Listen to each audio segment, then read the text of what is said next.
Okay, welcome everyone to this first Bisq tech session.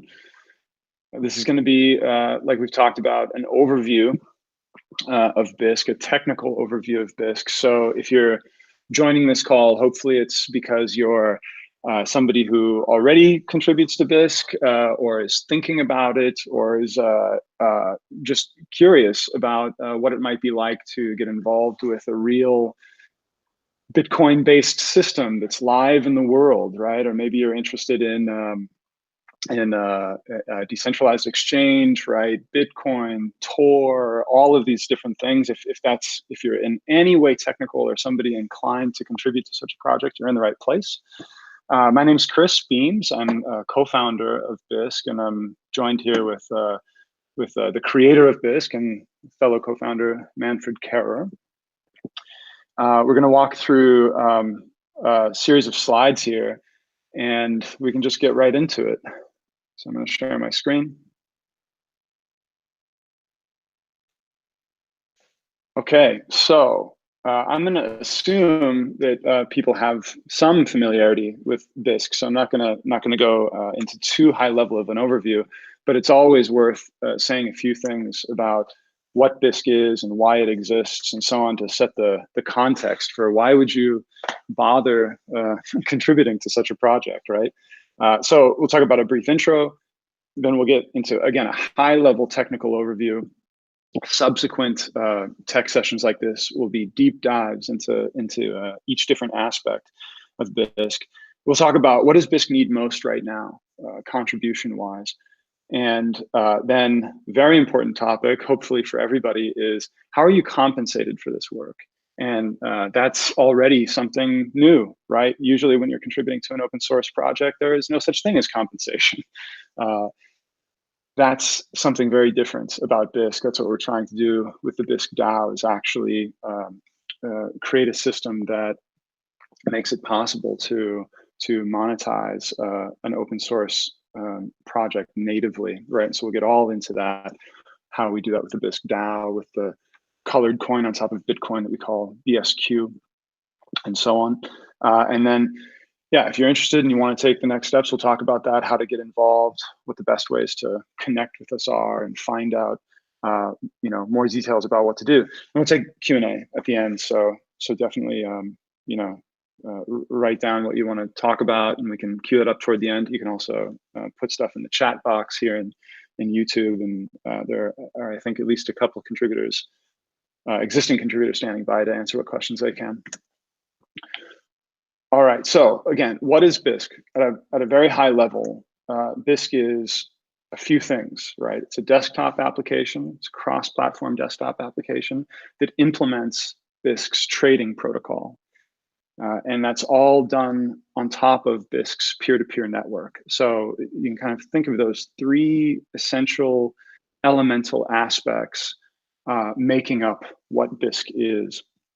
And we'll talk about each of those. It's very important to mention, I've already said that Bisq is open source, right? Bisq is free and open source. It's a GPL licensed project. Every aspect of Bisq is a GPL license, which simply means, if you're not familiar, it means that it's as permissive a software license as you can possibly get. The only thing it restricts is people's ability to close the source and make changes to it without publishing those changes. So not just at the level of the code, right, but at every level of Bisq and everything we do, we have a commitment to a kind of radical transparency, a radical openness, where, if you're paying attention to our YouTube channel, you'll see we very often have a practice of, publishing just about every conversation the team has. We do everything in the open in Slack. We do everything in the open in GitHub, and so on. So it's not just at the level of code that we're open. It's an open project overall. So that's what Bisq is at a very, very high level, but why does this project exist? And fundamentally, it's to execute on this mission, to provide a secure, private, and censorship-resistant way to exchange Bitcoin for national currencies and other cryptocurrencies over the internet, right? Every word there matters, because there are ways to exchange Bitcoin in secure and private and censorship-resistant ways in person, right? You can do a Satoshi Square or something like that, or you have friends and family that you can exchange Bitcoin with in person. But over the internet, prior to Bisq, there wasn't a very good way to do secure, private, and censorship-resistant trading of Bitcoin for national currencies. So we do both, right? This is principally a crypto fiat exchange, a Bitcoin to fiat exchange network. That's why Bisq exists. But once you've solved that problem, that's the hard problem. Then it's pretty easy, relatively speaking, to also do crypto exchange. And so we support that, and there are dozens of tokens and altcoins and so on listed on Bisq today. But that's the mission, right? Secure, private, censorship-resistant crypto fiat exchange. So how do we do it? At a very high level, what's under the hood here? If you break down what's inside the box with the desktop client, like I said, it's cross-platform. The way we achieve that is that it's based on JavaFX, so it just works everywhere. You can run a JVM. What that client is doing ultimately is implementing Bisq's trading protocol. And it contains a complete wallet, reasonably complete wallet. It's not the most feature-rich wallet ever, but you can do all the basic things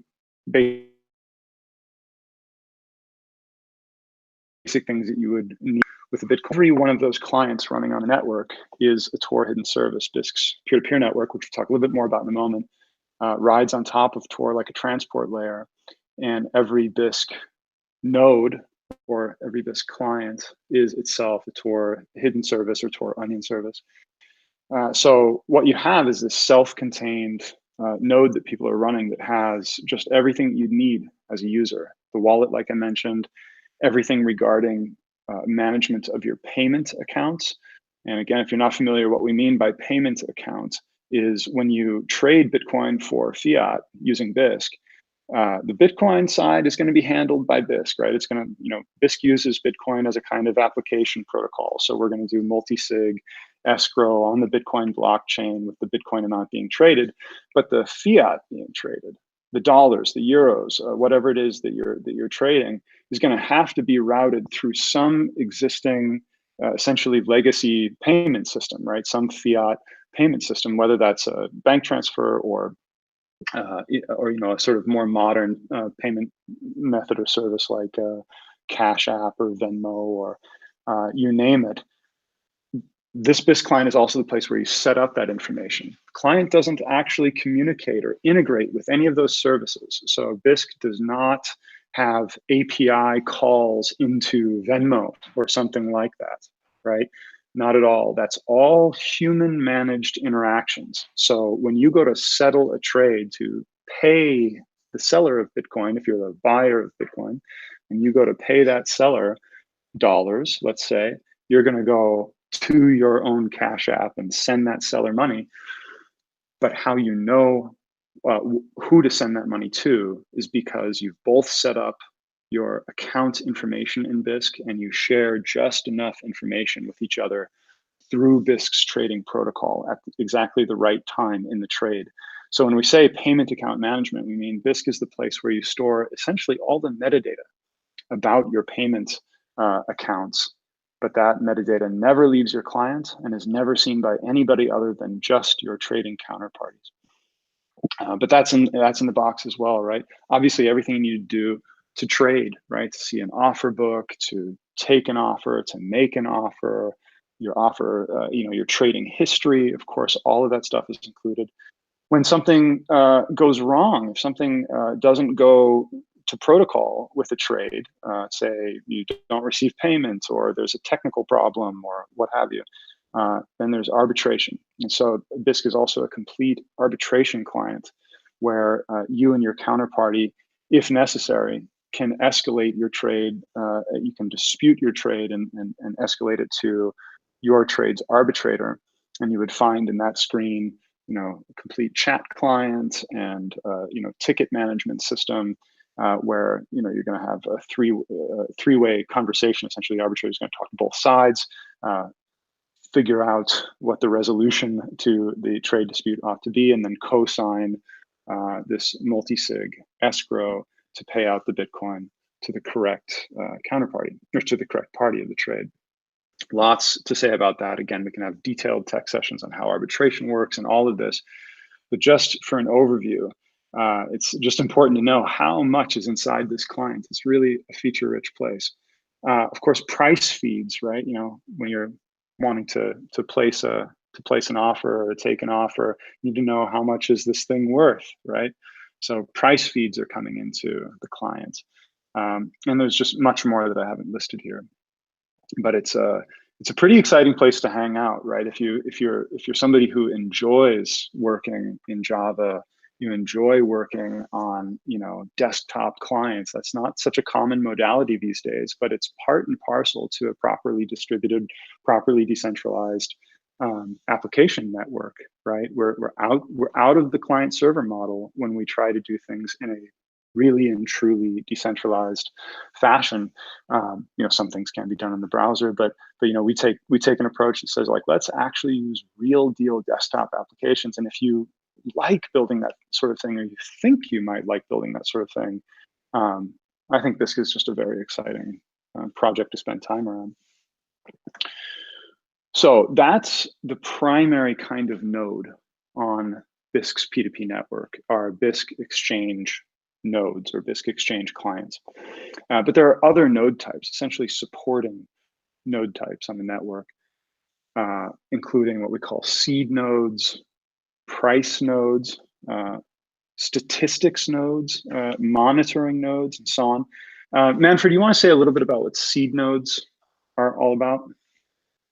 Yeah, the seed nodes are running on hosted servers, and the first time when you're connecting to the Bisq network, in a peer-to-peer network, you don't know about any other nodes, so you have to learn about the other nodes.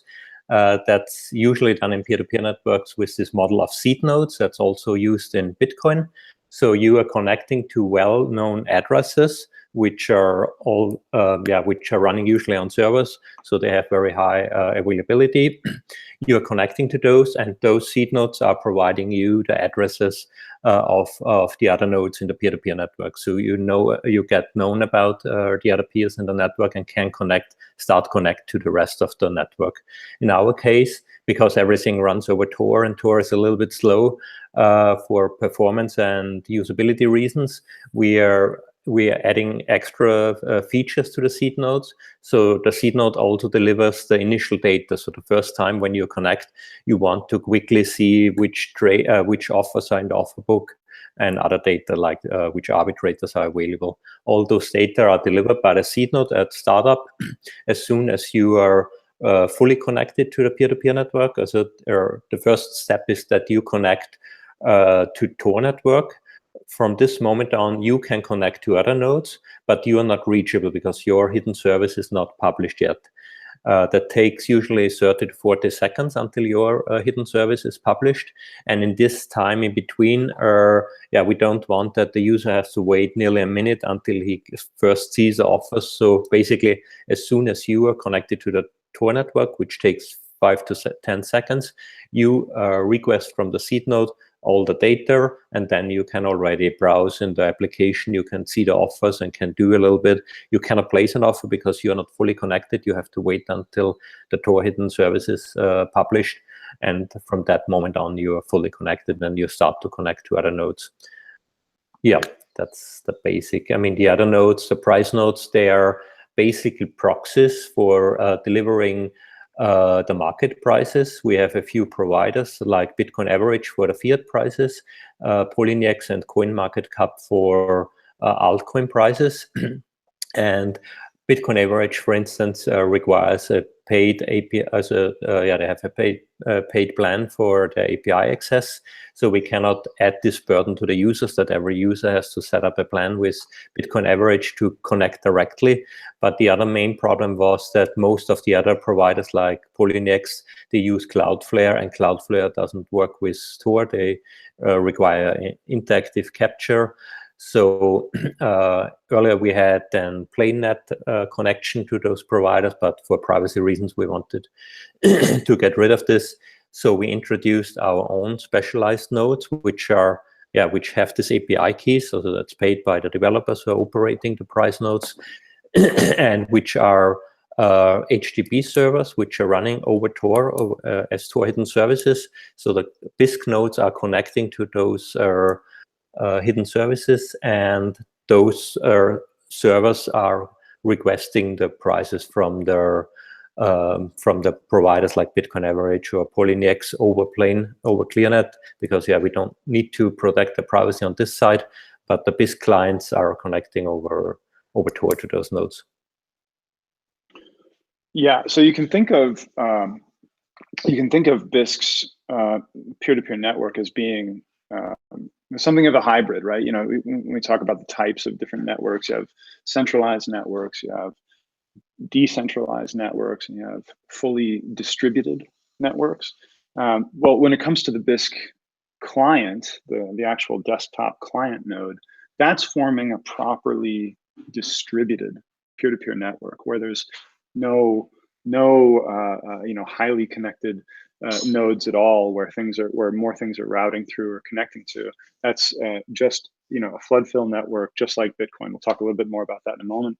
But then when it comes to these other node types, it's overlaying a kind of decentralized network, not a fully distributed network, but there's a handful, half a dozen or so of these seed nodes and price nodes and so on. And so the way that we decentralize that, right, is that's not individual Bisq users running those, because only a few are necessary. Like Manfred mentioned, they tend to be hosted on cloud servers, whether it's DigitalOcean or AWS or Heroku or whatever, but we distribute those across. We intentionally make sure that we're not running them all on the same cloud providers, and we make sure that as many different contributors are running those nodes as possible. So when we talk later about the Bisq DAO, we'll talk about roles within the Bisq DAO. And some of those roles are named things like seed node operator, right? So if you're a seed node operator, you're fully responsible for one of those nodes, and only you have the keys to it, the access to it. You're responsible for its uptime and its upgrades and all of that stuff, right? So at every level, we try to keep it decentralized, but it's just interesting to note that in some ways it's a fully distributed network, and in other ways it's a decentralized network. Okay, so let's move on. Yeah, so a bit more about the peer-to-peer network. So the offer book, right, the collection of all the offers to buy Bitcoin and to sell Bitcoin for fiat currencies or other cryptocurrencies or what have you, that's a distributed offer book. So like Manfred was mentioning a moment ago, one of the roles that the seed nodes plays is it can help kind of bootstrap the offer book, at your Bisq client's startup time. But fundamentally, once you've bootstrapped, you have a complete copy of Bisq's offer book, and any other client coming online and connecting to you can always ask you, hey, am I missing anything? Can you give me the latest new stuff that you have? And that works, again, like I mentioned, it's a flood fill network, very similar in kind to the flood fill network that Bitcoin uses to propagate transactions around the globe to Bitcoin nodes. It's the message passing that happens within the network, again, all over Tor as a transport layer. We're then passing messages between clients using protobufs, Google's protobuf library, as the wire format. And then when we're talking to some of those nodes, like the price node particularly, we're talking JSON, sort of normal HTTP REST-like services. So there's a mix of things, but most messages on the network, certainly everything regarding the trade protocol, is all protobuf based. So like I mentioned, all nodes are Tor hidden services, certainly including desktop clients, but all nodes on the network are Tor hidden services. And what that makes possible is that Exchange clients never have to leave the Tor network. So there's nothing that a Bisq client needs to do that requires them to hit an exit node on the Tor network. And with all that said, it's safe to say we're pretty proud of Bisq's peer-to-peer network. It's something exciting that we've gotten it to work with a degree of resiliency that it has, and it really does work, right? And that took a long time. That was fits and starts getting it to that place. There were entire phases of the development of Bisq where we were trying to do um, entirely different approaches based on distributed hash tables, DHTs, right? Doing sort of more BitTorrent-like things, and we had to abandon those because they weren't working, right? And we ended up creating really our own bespoke uh, peer-to-peer network that's certainly inspired by Bitcoin in many ways, but is in many other ways its own unique thing. So that's a pretty exciting thing to work on too, right? So if you're not so much, hey, I want to work on a desktop, application built in Java and so on, you say like, I'd love to be involved, or you're somebody who has experience, or you're studying this kind of stuff, and you want to like really see a real world peer-to-peer network that's designed for censorship resistance and so on. Like, this is a pretty exciting place to be. And then as you do that, you'll find out, oh, there's a lot of things yet to be improved, right? So it all works, and we're very proud of that. But what we very much need is dedicated people to come in and not only patch up the issues we already know about, but find all the ones that we haven't found yet, right? So lots of exciting work to be done at that level. Diving in just a little bit into the structure of the code and what you'd see in the repositories if you're looking around GitHub, the main event, the main show is in Bisq Network. So that's the org in GitHub, Bisq-network, and then the Exchange repository is pretty much where historically everything has been. So that's the home of the desktop client, right? You'd see that in the GUI submodule, Maven submodule. But it's also been the home of just about everything else. So we talk about seed nodes and so on. You see that seed node module there. So this has essentially been a mono repo, for people who know the term, right? Like monolithic repository approach, which is a great way to bootstrap a project into existence, right? There's just one place to go. You don't know what the structure is going to be. It's all sort of white hot. You're figuring it out. And Bisq is now matured to a place where it's certainly a production, application and network. Bisq has been live now on Bitcoin mainnet for 2 years, with essentially no downtime, no incidents. I mean, this is a system that really works and serves people all day long. So we know a lot about the structure, and we know a lot about those node types and so on. And so we're now in the process of breaking up that monolith and extracting at least certain of those modules into what will become a much more modular Bisq, where we have a multiple repository kind of arrangement. A good example of that, an early example of that, is the price node. So just over the last month or so, we've been extracting the price node into its own repository. You'll see that there in GitHub if you take a look. And what's really nice, there are many benefits to taking a multi-repo approach. But one is that when you go and look at the price node now, and by the way, to see the very latest there, if you do go take a look, you've got to look at the refactor branch. It's not fully merged yet. But what you see there is essentially an idiomatic, Java-based kind of microservice feeling application that's just as simple as it can be. And it has a basic Gradle build file, and it just does exactly what's advertised on the tin. And it doesn't take a whole lot of context and digging around to figure out exactly how to operate that equipment. It just has a simple README and so on and so forth, right? So that the part of the strategy of now moving toward a more modular Bisq is that it really improves our ability to scale up contributions. People can find that repository, find a bug that needs to be fixed, and have a very simple process, very simple suite of tests, very quick to turn around a change, and a dedicated team that's sitting on top of that repository. The people who have maintainer rights to that repository, that's their job, right? See, okay, a PR came in. That's what I do. I merge PRs, I review PRs for this one repository, right? And that's the role that a maintainer is playing if they're the maintainer of the price node.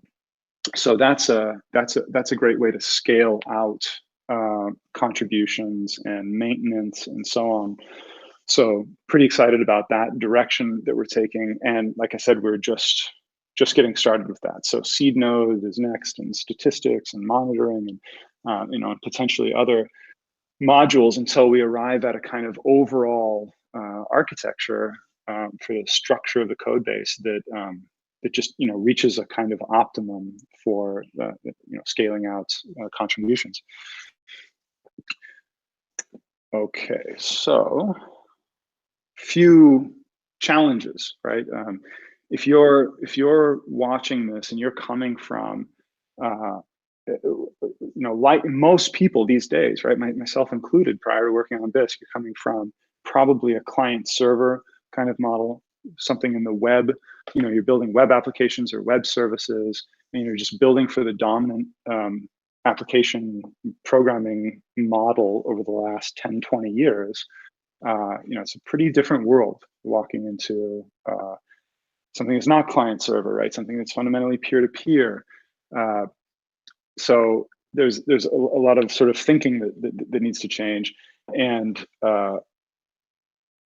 you're dealing with multiple layers, that you might not have interfaced with before, right? Like using Tor, programming on top of Bitcoin, right? I think is really important to emphasize.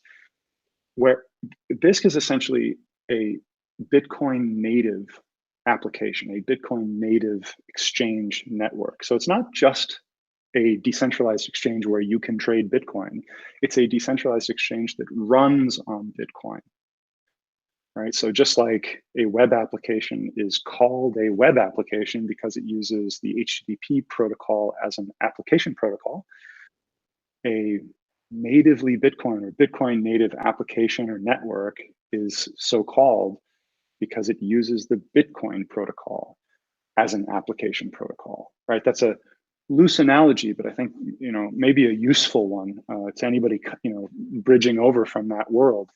Because while lots of the aspects of Bisq are operating outside of Bitcoin, right? Like so many of the things that I just talked about, the peer-to-peer network, that has nothing to do with Bitcoin, right? Protobufs over Tor and stuff like that.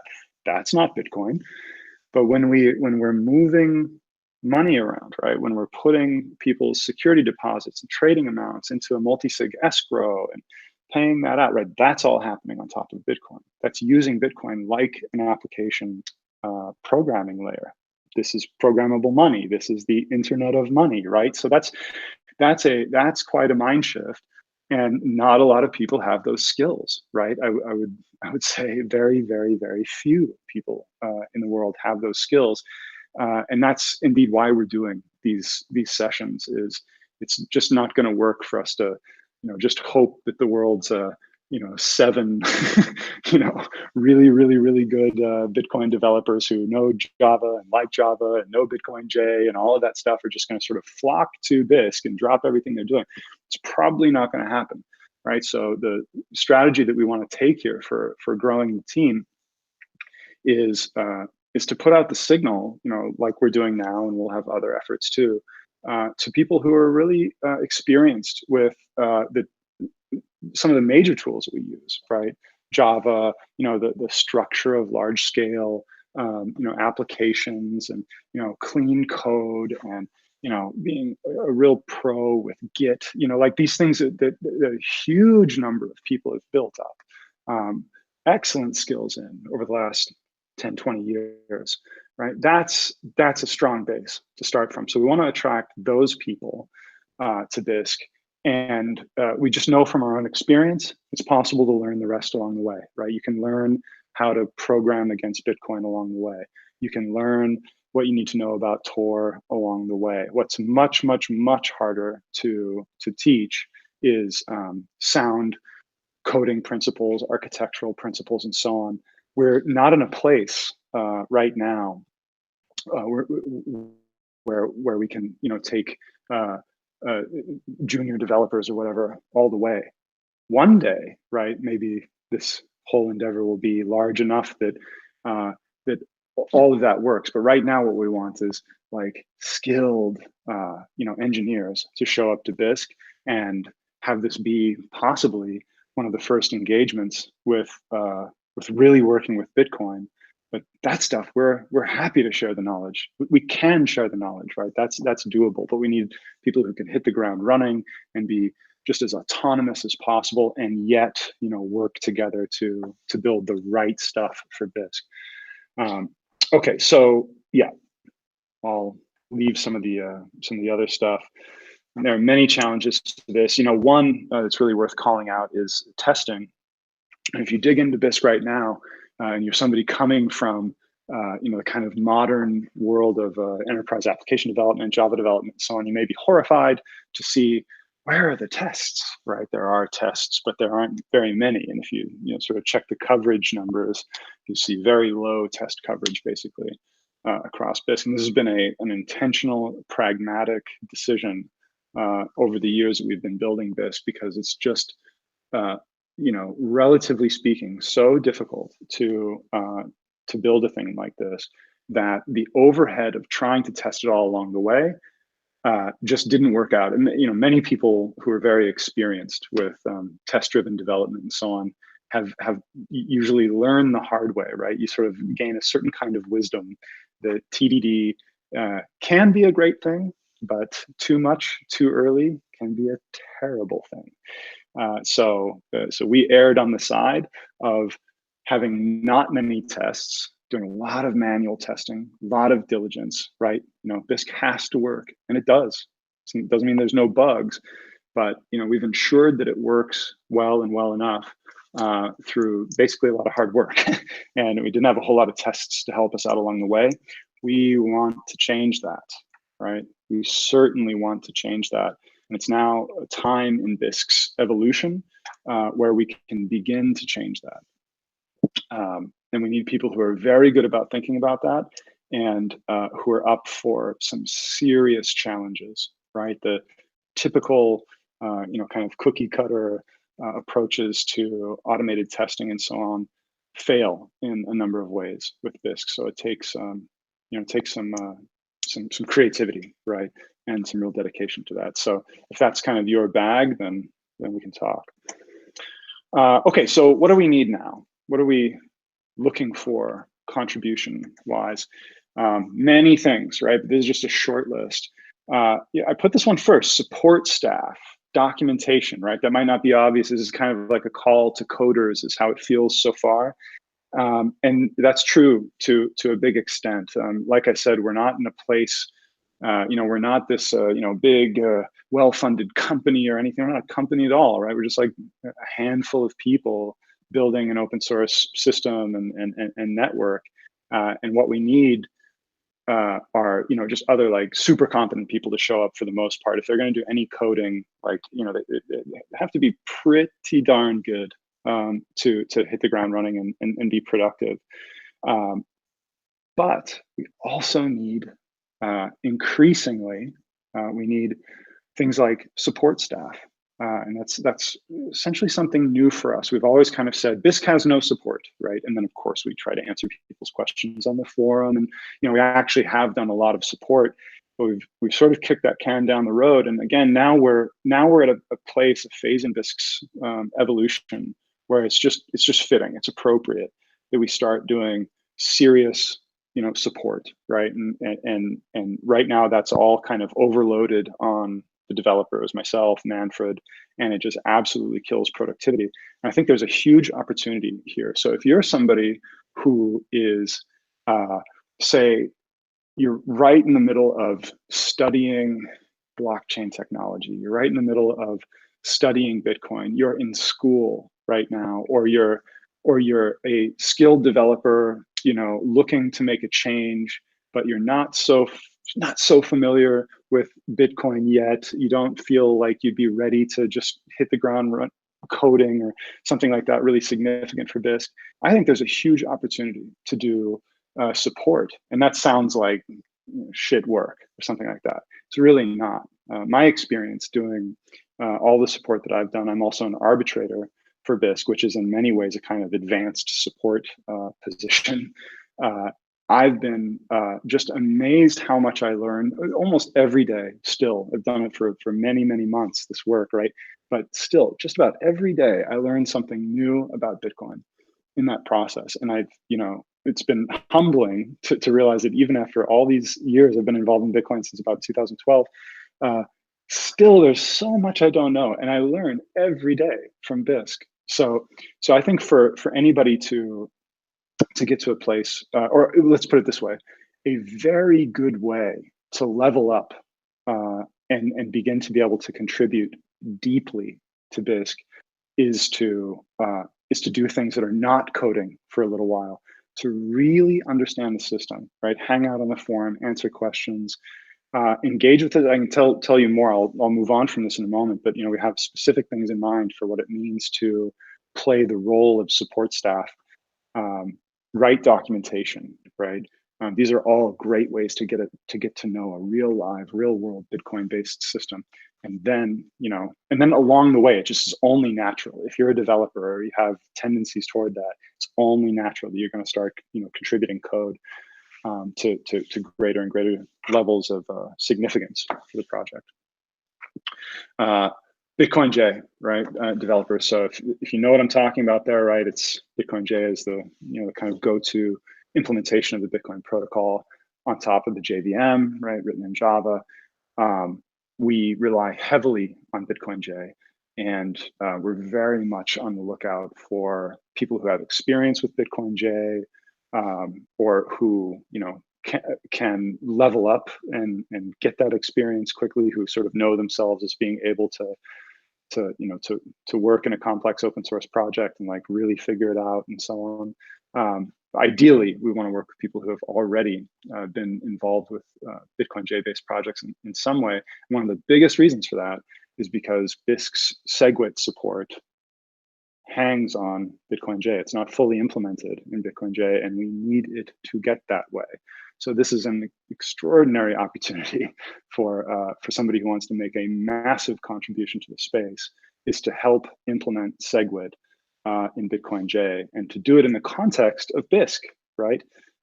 Like we have specific needs, and so it's not like, hey, generally go implement SegWit. It's like, no, fill in the gaps that are not yet implemented in Bitcoin J and make it work in Bisq. Lots and lots more to say about that. But you want to say something, Manfred? Yeah, may I add here a little bit?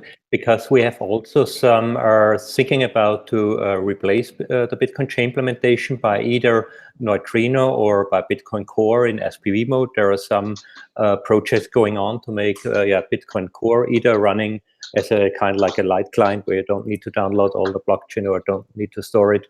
And Neutrino is used in Lightning Network and seems to do something similar, or basically alternatives for the Bitcoin J model for SPV client, which solve on the way many of the problems in Bitcoin J, especially the broken privacy with Bloom filters.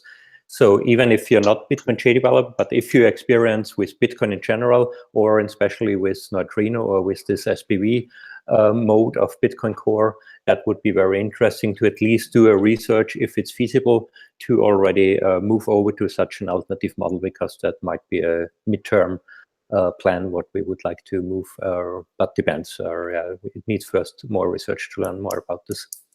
Yeah, and there's even more, right? So if you're, for example, we run a federation of Bitcoin Core nodes right now that are a service that we provide to Bisq users. It's actually a way of mitigating the privacy risk that Manfred was talking about. Bloom filters coming out of SPV clients like Bitcoin J makes possible are a big privacy risk on the network. So by default, Bisq talks only to our federation of Bitcoin Core nodes. We have 7 or 8 of them, and having somebody around in the community, right, like playing the role of Bitcoin Core node federation maintainer, basically, right? Like all the tuning parameters and helping to tell all the different node operators tweak it like this, tune it like that, etc. This is all like incredibly valuable stuff that can be added, value to be added to Bisq and its users. So there's just a whole world in there if you're a Bitcoin expert or aspiring to be that. P2P network development, like I talked about, there's just tons of opportunity in there, and And that's a very rare breed, is our experience so far. People who have real experience or have dedicated a portion of their education to P2P network design and so on. If you're somebody like that, please do come talk to us if you're interested. JavaFX development, obviously, operators for all those different kinds of nodes. And then things that are not coding related at all necessarily, like event management. We're doing more and more events like these YouTube things. We're always coordinating something. We go to conferences and simply being aware of all the different conferences, right? We run a calendar that we try to queue up all the things, and we try to figure out who's going to be where to represent Bisq. It's all very, very, very low budget. People are paying out of pocket, but somebody who's standing by to help organize that stuff, to help let the team know, like, oh, hey, this conference is coming up. Should we submit? Or just managing that calendar, right? I threw this one in there because these are the little things that can make such a big difference, right? Because that's stuff that then isn't taking time away from Manfred or whatever. So never underestimate what you may be able to do to help this project. It really is not all about coding. Website maintainer, if you're somebody who's like, Git, Jekyll, right? Static site generation. You're like basically a technical slash, design-minded person. You put together projects for open source or websites for open source projects before, like anything like that. And you just have a commitment to clean, simple, Git-based design and deployment of websites. You'd find yourself right at home here. That's how our website is, but it's could badly use a total design refresh, and it's just something we never have time to get to. So, and there's lots more. And I put this link down at the bottom, Bisq network/roles, and what you'll see in there in the README is you'll see a table listing out all the different roles. There's about 45 different roles that we've enumerated, all the things that are necessary to to keep Bisq up and running and maintained and so on. And as I'll talk about in a moment with the DAO, our mission here is to distribute those roles and responsibilities across as many Bisq contributors as possible. Okay, so I've already mentioned some of this. When it comes to coding, for the kinds of contribution that are about coding, right? Like I mentioned, we're looking for essentially experienced Java and JVM developers. That doesn't mean that if you're not that person, you're not welcome, right? But it's important to be upfront about the bias that exists right now. We're essentially a Java shop, and there's a few reasons for that. One is the JavaFX-based nature, right? Like JavaFX is a great solution for cross-platform application development. It's such a neglected space, and it's like all you need to do is just go look at Bitcoin Qt, or now Bitcoin Core, or all of its clones, or even many of the things in the Ethereum space, right? Like the desktop applications that have cropped up in the crypto world largely suck, right? Because that's such a neglected application development modality over the last 10, 20 years of the web. Just nobody's been focusing on it.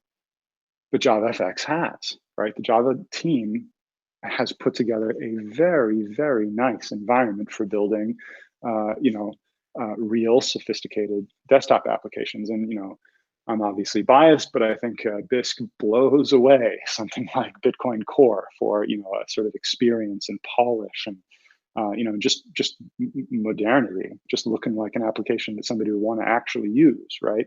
So, so that's one reason for the choice around Java. But there are other reasons why it's we think a wise choice, and that is that the kind of lingua franca in the larger cryptocurrency or Bitcoin space is C++, right? There's lots of variety, but certainly Bitcoin itself is implemented in C++, and that's a time-tested, hardened, very, very well-known language by a whole lot of people, and a whole lot of those people are extremely experienced, seasoned developers who can really think through, can audit a C++ code base and so on.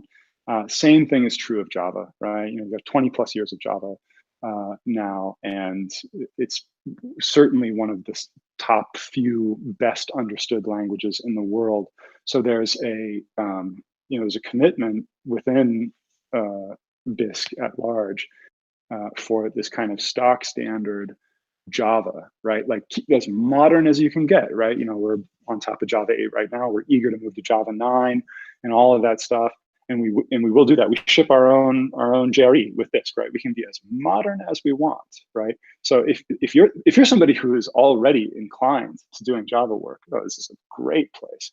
But it's also important to understand why we're doing that. If you're not so inclined, or you just have a basic passing understanding, having a homogeneous approach, having a language that is extremely well understood is just of the utmost importance, we think, to the auditability of Bisq, to the understandability of Bisq, the maintainability of Bisq, right? This is money we're moving around here.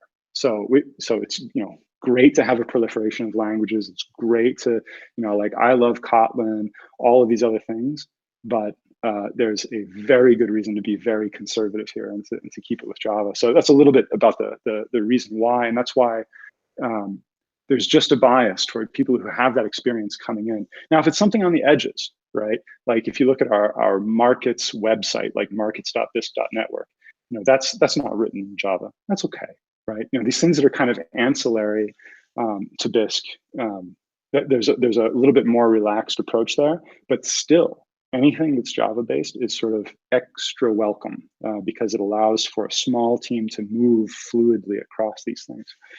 We're looking for people who are familiar with open source, or or have been using open source in such a way that they feel intimately connected to it and are happy to work in the open, are really good communicators, right? We're a fully distributed team. We virtually never meet in person. So you just have to be very, very good at talking, explaining yourself, writing things down, drawing pictures, and of course coding, right? So you got to have attention to detail, be quality oriented, care about things. It's not a slap things together kind of culture, right? This is a production system that moves value around the internet. So we want to apply the highest standards there. So that's the kind of general thing that we're looking for coders. Is fairly high bar, but hopefully that's something that people want to aspire to. We also need, like I mentioned before, Bitcoin experts. But like I said, that's a very rare commodity, right? So it's just the situation, not just for us, but for everybody, that we need to level these skills up and to bring on people who have the qualities that I mentioned above, and teach them the Bitcoin that they need along the way. We're still learning ourselves all the time, and there's new stuff to learn every single day in Bitcoin. It's moving so fast now, right?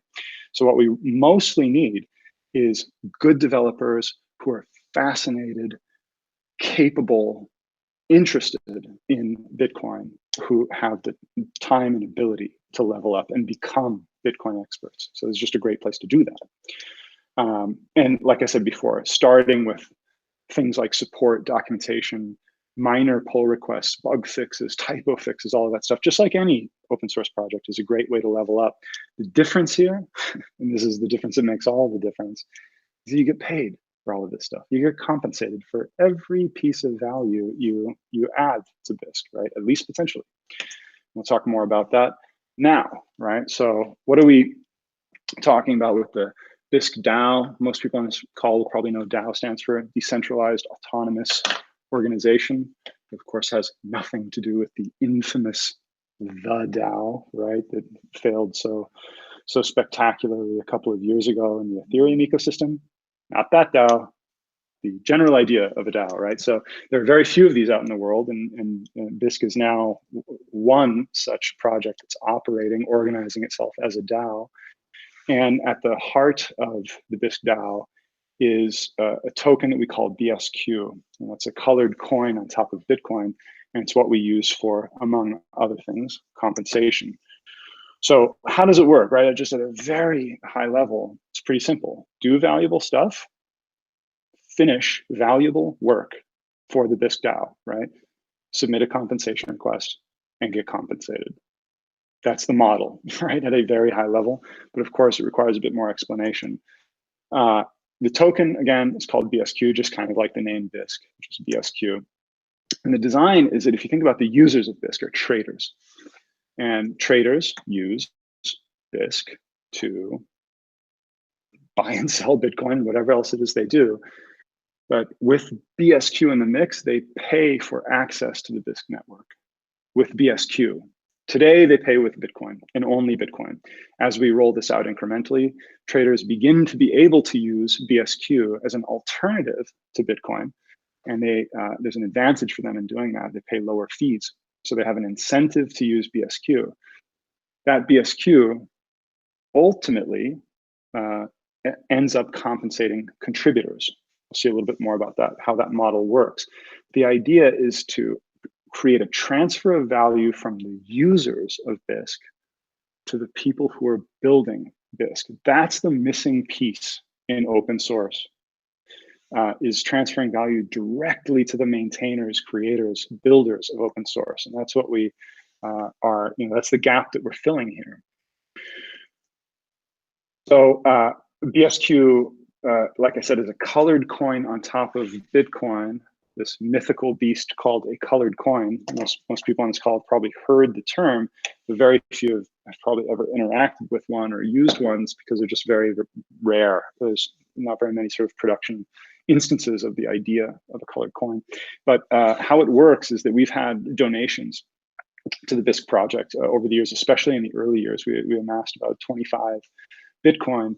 And what we now do is take those Bitcoin that have been donated by supporters and we cut them up into tiny fractions. Here it says that it's cut up into 1,000 Satoshi pieces. It actually just changes. It's actually going to be 100 Satoshi pieces, but never mind that. The principle is the same. So we cut up these Bitcoin into BSQ and we create 2.5 million BSQ in the process, each one backed by a tiny fraction of Bitcoin.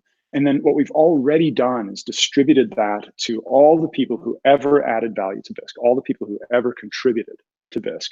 And we did that in July of last year, or actually in October, officially we did that. So there's 140, 150 people out there as of last October who are holders of BSQ. And they were awarded that BSQ just according to the contributions that they made. How much value did they add? Well, you get proportionally that much BSQ. So distributed on merit, right? Because this whole idea is about building a meritocracy. So to break that whole model down, to see all the different functions of Bisq, and then to see where compensation fits into the mix and why it would be something of interest to you and actually valuable to you, let's just look at the 5 functionalities or the 5 utilities of the BSQ token. So like I said, traders use Bisq, right? And they pay their trading fees today in Bitcoin. While meanwhile, contributors over here are working to improve Bisq. That makes Bisq more useful over time to traders, right? And traders keep using BTC to pay their trading fees. When they do that, so that loop, that cycle, every time a trader pays a trading fee, today, right now, arbitrators get compensated. As a function of the structure of the Bitcoin transactions that Bisq trades are based on, arbitrators get paid, right? Just arbitrators are one of the outputs. Arbitration address are one of the outputs of every maker and taker fee transaction that happens in Bisq. So Bisq fees pay Bisq arbitrators. That's the model today, right? And that model works very well to an extent, right? Where it breaks down is that there's no way to compensate other contributors. So the only contributors that are getting compensated inside of Bisq right now are arbitrators. And that really did work basically just fine for quite a while, because in the very early days, the arbitrators were also the developers and also playing every other role, or virtually every other role, or many of the roles. So in the early days of Bisq, compensating the arbitrators was effectively compensating much of the contributors. That's not so today, right? There's an increasing number of contributors, and there's no way in this existing model to compensate them. And that's why we introduce BSQ. So what changes here is that traders still use Bisq and contributors still work to improve it and gets more useful over time. Traders keep, in this virtuous cycle, continuing to use Bisq. They can pay trading fees in Bitcoin. And that's the first utility of BSQ is trading, right? So stakeholders sell. So what do I mean by stakeholders? I mean people who have BSQ. So like I said, those 144 people that were initially awarded BSQ in the BSQ Genesis distribution, those are stakeholders. And as we'll see, everybody who's doing work today and acquiring new BSQ, they are stakeholders of BSQ. So the first function here is trading. Stakeholders sell their BSQ to a trader who wants to buy it. And of course, the reason that they want to buy it is because they want to pay cheaper trading fees than they would pay in Bitcoin. So that's the second utility, is spending BSQ for the purpose of paying cheaper fees. The third utility, or the third function of BSQ, is earning it. So contributors, like I said before, do valuable work, then submit a compensation request saying essentially, I believe that this work that I just finished is worth this much BSQ. The value of this work is 10,000 BSQ, whatever the number may be. Assuming that that compensation request is approved, which we'll talk about in a moment, that new 10,000 BSQ is going to be awarded to that contributor. They have earned that BSQ, which makes them a stakeholder, right? If they weren't already. How a compensation request gets approved is through the fourth function or utility of BSQ, which is voting. So here, stakeholders vote with BSQ. So you really see how it's a multifaceted token here. So it's also used as a kind of voting chip. It's not one person, one vote, right? It's one token, one vote, right?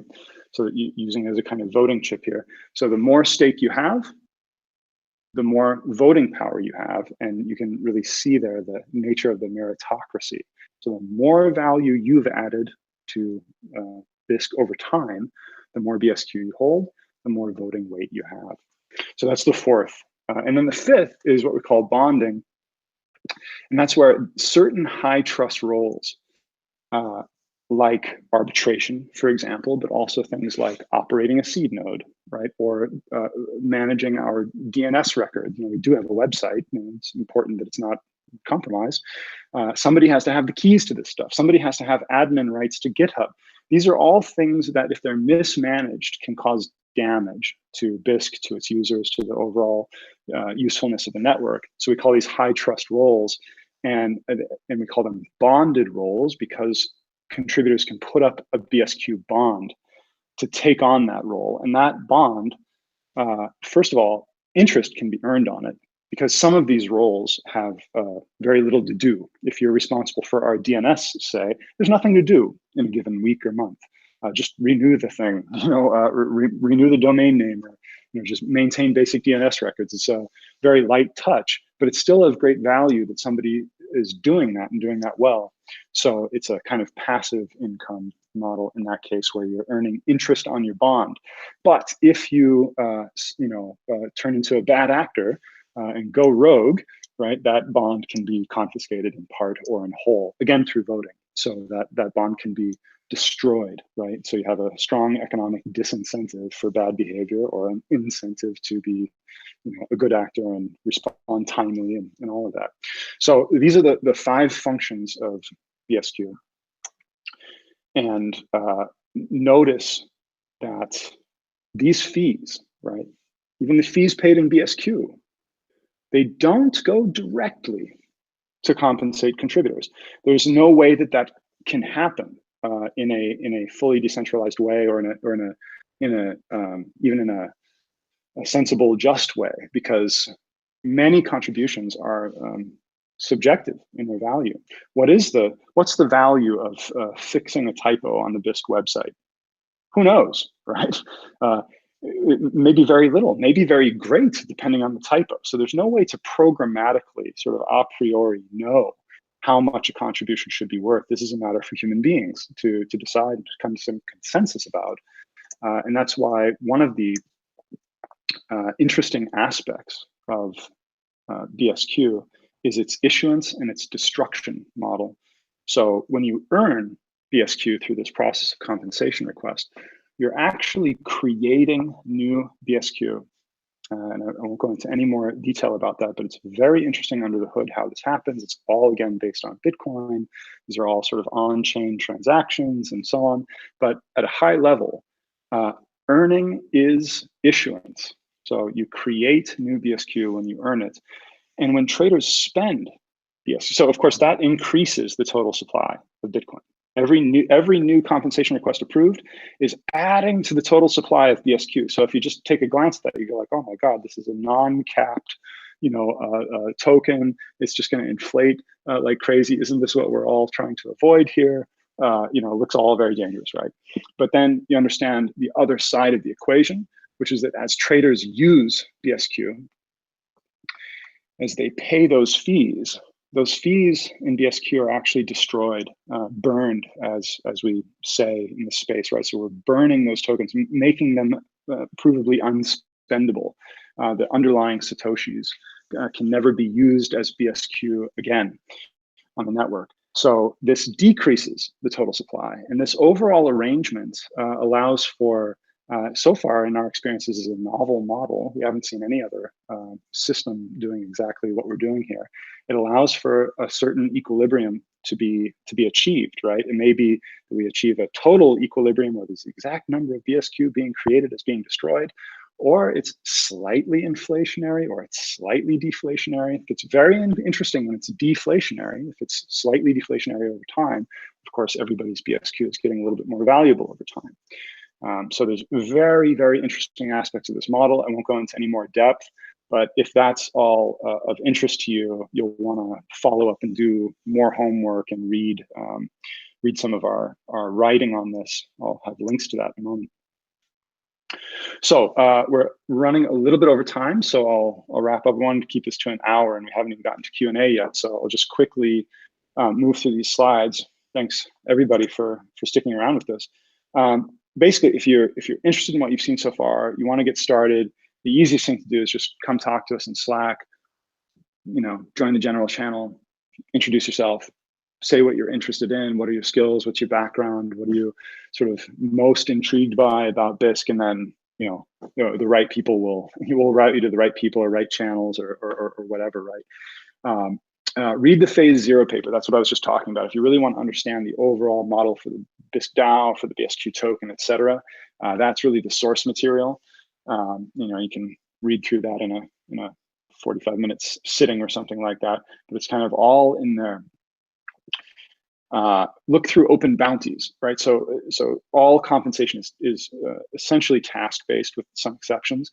So those tasks are modeled as bounties, where we make a point of labeling certain GitHub issues as this is a BSQ bounty, and that's your clue that this is a good candidate, right, for sort of picking up and doing just an atomic unit of work and submitting a compensation request around it. And that link takes you to all of the open bounties. Roles, like I mentioned, we have, again, 45 different roles or so enumerated that it takes to sort of keep Bisq up and operating. Some of those are labeled with help wanted in GitHub labels, GitHub issue labels. So those are the ones that we're looking to decentralize right away, essentially, as soon as we find capable candidates who also have sufficient BSQ to bond into that role if the role is bonded. So there may be some lower level contributions necessary to build up enough BSQ to bond into it, but come talk to us about that. If you want to maintain our website or something like that, let's talk and let's see what it's going to take. Of course, you have contributing.md you can read and follow that link. I'll share the link to this in the show notes to this slide deck so you can follow all these links. You don't need to scribble them down now. We have a Bisq contributors mailing list. Most of the stuff that we do is within GitHub, GitHub issues, docs within GitHub, and Slack. GitHub is really the core of everything with our collaboration, but we're all in Slack. Very high priority messages tend to go over the contributor mailing list though. And when there's a big change or there's a voting period or something like that. So that's a good place to be plugged into sort of the most important stuff. And if you want to get started contributing to the Bisq desktop clients, again, you can read through these links. I won't go into any detail just for time. But it's pretty easy to get started. Basically, it's pretty easy to just clone Bisq and run a Maven command and get up and running. And then this is the first of these sessions, and we're looking forward to doing more of them. Love to hear your feedback, on the format, but also on what are you most interested in. What would you like to hear about? Talking to us in Slack is a great place to give that feedback. And just especially as we hear from people who attended today, or people who watched the stream afterward, if we hear that people are super interested in talking about the JavaFX UI or something like that, then maybe we'll prioritize that. So you can help influence that for sure. Okay, so yeah, let's take questions. I haven't been paying attention to the chat window at all. Manfred, do you have any questions already queued up that you've been paying attention to? I've tried to answer already questions as far as possible in the chat, and I think there have not been really burning question open. We have prepared a few slides for one question, which have been asked a few days ago already for this talk, and maybe to cover a few special things more on the development side, which are in these future sessions, what Chris just mentioned before, we would like to really dive then into specifics of these topics, like the peer-to-peer network, explain really, the basics, how the peer-to-peer network works on a very technical level. And there will be left some topics which doesn't fit really into one specific topic because they are overreaching the whole application. And I added a few slides for such topics. They don't have super high priority. We're a little bit late of time. So feel free when you have burning questions to just interrupt. And maybe we could just start with those slides in the meantime. There was this question about the base currency from Bernard. We added other base currencies beside Bitcoin a year ago when transaction fees skyrocketed, and it was before SegWit got activated, so it was a little bit unsure the future of Bitcoin, how it will develop with the fees, with transaction fees. And because Bitcoin uses on-chain transactions for the trade, we are a little bit vulnerable with very high transaction fees. When transaction fee would be something like $100 for one Bitcoin transaction, trading will become not very feasible anymore, will become very expensive. In this time, we were checking out what would be the alternatives to really rebuild the whole project now on Lightning. That was also not feasible in this time because SegWit was still not activated. But now Lightning will be our future goal, but that will take for sure 1 or 2 years to get there, and also for Lightning to become more mature.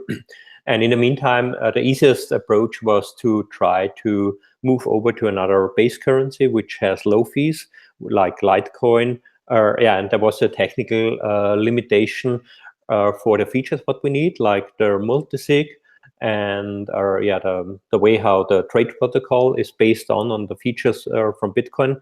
Another altcoin need to carry these features. Like there are some interesting altcoins like Monero, which does not have a multisig at the moment. I think they're working on it, which would not work. And another thing was, we're using pay-to-script hash multisig. Namecoin, which would be another interesting candidate, doesn't has it at the moment. I think they implemented already, but it's not merged still. So that was also a reason to not be able to support it. And for technical reasons, it would be very difficult to re-implement the whole trade protocol and wallet and everything in a completely different altcoin like Ethereum. So we focused on those which had implementations for Bitcoin J and which made the implementation very easy for us relatively. So the easiest was Litecoin. The next easier was Doge and Dash. Dash required a little bit more effort. The Dash developers provided these implementations, what was needed. So all those were selected not because kind of like endorsement or whatever. They were selected because they were the easiest, and we wanted to support many different as far as possible to not really focus on one and not give too much kind of like endorsement for when we would have only supported Litecoin. It would have been a little bit like Bisq moving now to Litecoin. We wanted to give the message Bisq is a network of different base currencies. They can operate independently. And as it turned out, the fee problem resolved by itself and didn't turn out to a real problem long term. All the base currencies were actually not really used much. I mean, there was a little bit of trade activity on Dash and on Litecoin, but basically zero activity on Dodge. That's why we removed it already. Technically, they are all living completely in a different data directory. So they have their own wallet. They are not connected at all. You can change the base currency into settings or with a program argument, and you are starting basically a different instance of Bisq.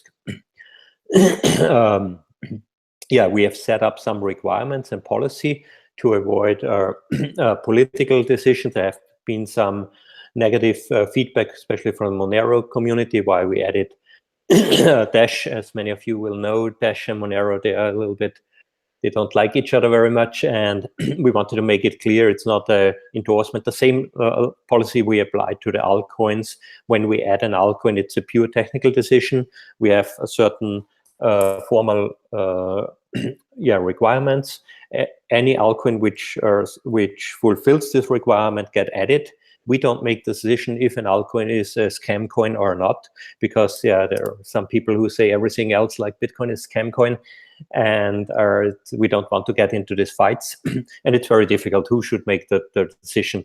So to solve this problem, the Bisq, the DAO, the stakeholders can vote to kick out an altcoin. So when we add whatever scam coin, because they fulfilled the requirements, and there is some there are some DAO stakeholders who think, no, we should not add this. They can make a request to say, I want to kick this out. I vote with my stake for removing this altcoin. When they reach a majority, that the majority of the stakeholders vote for removing it, then it gets removed. So we basically delegated this political decisions to the DAO stakeholders. And the same is basically for adding a new base currency. We added a little bit more requirement because it comes with a lot of extra effort for us. We need to operate seed nodes. We need to operate the arbitrator. And it takes some effort for us for the implementation. So to not get spammed with too many requests, we also have the requirement that the alternative base currency need to first run completely on its own and need to show that there is really user demand, that they have some trade activity. We don't want to repeat the experience like with Dodge, where there were basically zero interest and zero activity. And so that's hopefully answers the questions. Another, I have just a quick look to the chat if there has been something. No, I haven't seen any new questions coming in. I think maybe let's wrap this just so that it's not too long of a video for people who want to watch it after the fact. But yeah, let's come join us in Slack. Again, we're going to do these. As you may have noticed, we're doing like a lot of live streams on YouTube these days. So we'll do another one on Thursday. Our weekly growth calls are on Thursday, right? If you're liking what you see, there's just like so many opportunities to come engage with us. So with that, I think we'll call it a wrap today. So thanks everyone for. Maybe go ahead. Talk a little bit what will be the next topic. I mean, from the content, it would make sense to start with the low-level aspects like the peer-to-peer network, but there is at the moment quite a lot going on in the API domain, as there are 3 people working on the APIs, and there are two different implementations at the moment. And I think there is some requirement to bring this approach together and talk together and find a common ground. I actually have a suggestion there. So with regard to the next tech session, and the tech sessions are really about like, hey, here's the way something works in Bisq that we can share with you, like a kind of push model, right? I mean, this hasn't been like a super interactive thing. Like if you want to understand how Bisq works and how you might be able to get involved, That's really the purpose of the tech sessions. So I think what we should do is do a Twitter poll, right? So everybody that's watching this, if you're not already following Bisq_network on Twitter, you can follow, and just later today or tomorrow, I'll put out a poll with say 5 or 6 of these next pretty obvious items that we might do, whether it's a P2P network or API stuff or what have you, and we can all just vote it up and see what we want to do next. How does that sound? Basically, I think a few of the topics would require the understanding of the peer-to-peer network. Like, for instance, when we would start with the trade protocol, I think it doesn't really, you cannot understand it completely when you have no clue about the peer-to-peer network, because it's based on this. Others are more independent, like the Bitcoin chain integration. But if we don't, I mean, maybe we put this API discussion aside as not a tech session, as just a developer discussion, and try to get this scheduled for soon, this week, maybe end of this week or so. And I would then maybe prefer, I mean, we can still do this Twitter poll to see what's the interest, or maybe there are other topics that we have not covered yet. But then I think it would make most sense to really start with the peer-to-peer network. That's for sure also one of the most interesting and special areas in the Bisq technical area. And I don't know, maybe in 1 week. What do you think? Yeah, let's see. Let's also see what the feedback looks like afterward. But if not in 1 week, then we'll do it in 2 weeks. We'll announce it in the next day or two when the next one will be. Okay, perfect. Cool. Okay, shall we sign off? See you, everybody. Thanks for joining.